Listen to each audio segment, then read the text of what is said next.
Servus, Glück auf und herzlich willkommen zu einer weiteren Ausgabe des FC Bayern Taktik Fuchs. Heute, diesmal zum 31. Bundesligaspieltag bei Mainz 05. Bevor ich ein bisschen was zum Spiel sage und euch meine Aufstellung zeige, wie immer der Hinweis. Wenn euch gefällt, was ihr seht, hypen, liken, kommentieren, abonnieren, Glocke aktivieren, damit ihr nichts verpasst. In diesem Sinne, ja, Spiel in Mainz. Wir haben uns in Mainz immer schwer getan. Ich erwarte ein schwieriges Spiel. Ja, Mainz ist auf jeden Fall wieder super stabil und sehr stark. Ähm, Seit dem Trainerwechsel, seitdem Urs Fischer da ist und, ja, abgesehen vom Europapokal-Rückspiel, wo sie derbe auf die Fresse gekriegt haben in Straßburg, zumindest von Ergebnisse her, ist das sehr stabil, ja, und ich erwarte da kein einfaches Spiel. Wir werden natürlich, ja, das schonen, was zu schonen ist. Bin ich mir 100% sicher, würde ich nicht anders machen, werden wir auch gleich sehen. Ja, und von daher, was ja jetzt nicht heißt, so, dass es ein zweiter Anzug ist oder sonst was, und der ist ja auch nicht schlecht bei uns. Es wird wie immer, wie die ganze Saison, es geht über uns. Ja, so wie ich schon vorm Pokalspiel gesagt habe, vom Stuttgart-Spiel, es geht einfach über uns. Kriegen wir unsere Leistung auf den Platz, dann ist alles drinne. Mainz wird ein sehr, sehr schwieriges Spiel so, ja. Die haben noch ihre 4 Spiele und das war's für Mainz. Ähm Die sind heiß, die wollen alles zeigen, die wollen zeigen, auf welchem Level sie sind gegen den FC Bayern. Da brauchen wir, ja, gar nichts anderes hoffen. Die werden brennen und genauso müssen die Spieler, die auf dem Feld sind, auch brennen. Da kannst nicht auf dem Feld stehen, wenn du schon zu 30, 40% Paris im Hinterkopf hast und denkst so: „Ich mache hier Halbgas“, dann haben diese Spieler nicht aufm Feld zu stehen. Ja, und wenn dem so ist, dann müssen die ausgewechselt werden. Ganz einfache Kiste, ja. Ich bin gespannt. Vinny lebt das vor, hat er auch heute in der PK gesagt, dass dem nicht so ist. Die Frage wird sein, ja, nehmen die Spieler, die spielen werden, das auch so auf? We will see, ja. Ist natürlich dann auch mal eine Möglichkeit, sich auch zu zeigen für Paris, ja. Dann vielleicht nicht für die Startelf, aber auf jeden Fall, um da einen Einsatz zu haben.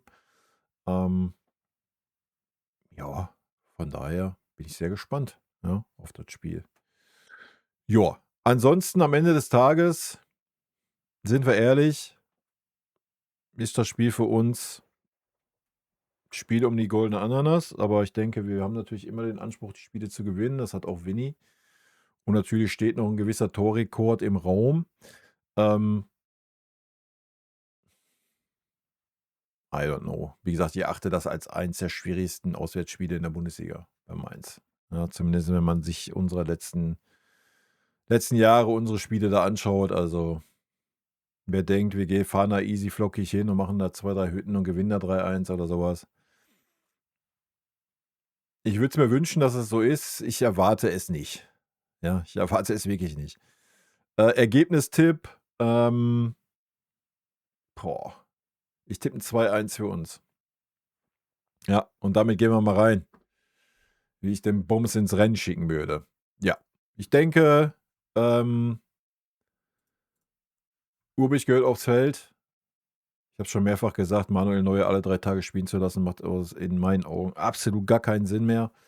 Und wenn man auf Manuel Neuer setzt, so wie es Vinny tut, wäre es auch eine Farce, das zu riskieren, dass er sich vor dem Paris Hin und Rückspiel dann irgendwie verletzen würde. Ne? Also, Jonas Urbich ins Tor, gar keine Frage. Innenverteidigung sollte auch klar sein mit Ito und Kim.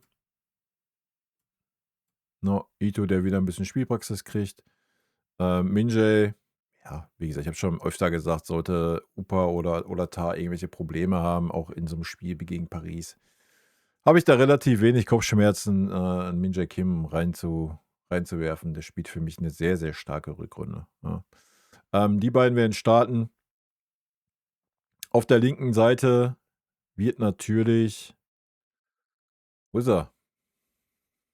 Alphonso Davies starten. Ja, da brauchen wir, es sei denn, Kompanie plant schon mit ihm bei Paris, wovon ich nicht ausgehe.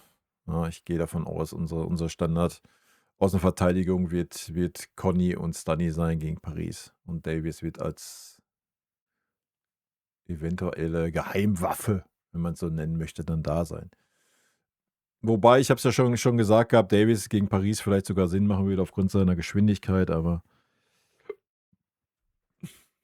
I don't know. Ich weiß nicht, wie weit er defensiv schon irgendwie auf der Höhe ist. Ja, rechte Seite habe ich schon gesagt. Rechte Seite teilt sich Stanny und Conny. Kann ich auch direkt eintragen. Hier bei jeder eine Halbzeit und Abfahrt. Ja, fertig aus. Ich trage mal nur die ein, die ich wechseln würde, wo ich erwarte, dass das gewechselt wird. Ja, Kimmich spielt ja immer und immer durch. Von daher wird da nichts passieren. Ansonsten wird ein Leon Goretzka kommen. Vielleicht, wer weiß, vielleicht kriegt Kimmich immer ein bisschen Päuschen, je nachdem, wie das Spiel läuft. Und dann kommt noch ein Pavlo rein. BBC. Na, wenn, dann wird er für Kimmich kommen. Goretzka wird durchspielen müssen. Ja, ich glaube nicht, dass Goretzka gesetzt ist für ein Spiel bei Paris. Ja, damit gehen wir ja auch schon eine Stufe nach vorne. Das ist auch relativ schnell erklärt eigentlich. Nicholas Jackson wird natürlich im Sturm spielen. Rafael Guerrero wird dahinter spielen. Sollte klar sein, ja. Es kann gut sein, dass so ein Jamal ein halbes Stündchen kriegt, dass so ein Harry ein halbes Stündchen kriegt. Einfach, um so ein bisschen im Flow zu bleiben. Wird aber sehr wahrscheinlich auch drauf ankommen, wie das Spiel generell so läuft, denke ich. Ich gehe davon aus, dass ein Luis Diaz, unser Dauerbrenner, erstmal starten wird.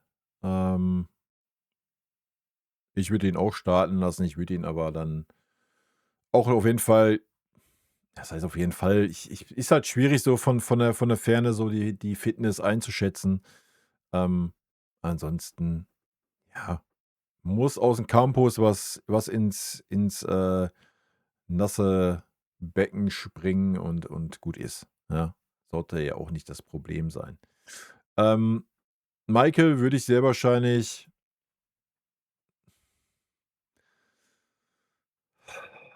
Die Frage, wie fit sie sind. Wir haben halt gerade keine Alternativen so, ja. Wir haben Alternativen Campusspieler. Das kann ich gerade nicht einschätzen. Wir haben es in der PK gehört. Es sind auch 1, 2, 3, die in der Verletzung oder nach einer Verletzung sind, wo es noch fehlt. Wenn wir da irgendwas haben, was ansatzweise auf 'm gewissen Level performen kann, ja, dann let's go, ja. Dann kannst du natürlich auch beide ganz rauslassen oder du fängst mit den beiden an, dass sie 'ne Halbzeit Gas geben und dann rausgehen oder machst du den Bums umgekehrt. Beide durchspielen lassen, würde ich definitiv nicht, ja. Michael Olise, ja, ich denke mal, 'ne Halbzeit sollte auf jeden Fall drin sein, Alter, so, Punkt, ja. Wir müssen jetzt auch nicht irgendwie übertreiben und sagen, die brauchen alle, was weiß ich was, komplette Schonung. Immer mal ruhig bleiben. Lennart Kahl ist natürlich noch nicht wieder dabei. Der wäre natürlich noch mal 'ne Option gewesen, aber noch mal, da müssen da andere in die Bresche springen aus der zweiten Garde. Wir haben natürlich jetzt noch hier, Ndiaye. Ja, wäre vielleicht mal auch 'ne Option für die Zentrale, anstatt Pavlo, vielleicht reinzubringen, kannst du einfach auch ihn reinbringen, ja, dass du Pavlo vielleicht noch mal draußen lässt. Ja, dass Pavlo vielleicht volle Kraft hat. Den kann ich euch eintragen, alles andere kann ich euch nicht eintragen, weil ich auch gar nicht weiß, was wo wie fit ist. Ja, ich weiß nicht, off'n bis der Mike, wieder irgendwie zur Verfügung steht, wäre mit Sicherheit 'ne Option, aber ansonsten kommen da halt, 2 neue Gesichter auf'n Platz und ja, wir sehen neue Gesichter. So, ja. Also, ich habe es grade schon gesagt, du musst Spieler haben, die auch wollen, die heiß sind. Ähm Ja, und noch mal, guckt euch die 11 an. Also, ja, ihr seht's ja, Wechselkandidaten für mich hier, die beiden eher. Stani halt, ähm, Flügel oder vielleicht Kimmich, aber Kimmich hat jetzt auch nicht den Eindruck gemacht, als wäre er irgendwie nicht fit oder hätte keine Power irgendwie, so im letzten Spiel, ja. Also, Da mache ich mir auch relativ wenig Sorgen. Wenn, dann ist höchstens der Faktor Überspeed halt bei ihm so manchmal da. Aber auch das ist von außen schwer einzuschätzen. Das wäre auf jeden Fall meine Startgeschichte. Und wie ich schon gesagt habe, Diaz und Olise würde ich jetzt nach einer Halbzeit rausnehmen. Spätestens 60 Minuten. Ja. Stani würde ich tauschen gegen Leimer nach 45. Und ja, Musiala und Kane. Je nachdem, wie es aussieht, ja, wenn Heavy Pause braucht, dann braucht er Pause. Ja, Paris ist natürlich wichtiger. Dann bringst du ihn gar nicht rein, dann nimmst du vielleicht einen Kimmich raus und 'n Guerreiro oder verschiebst 'n Guerreiro. Du kannst 'n Guerreiro ja auch nach außen schieben, aber du verschiebst 'n Musiala nach außen und nimmst dafür 'n Diaz oder 'ne Liste raus.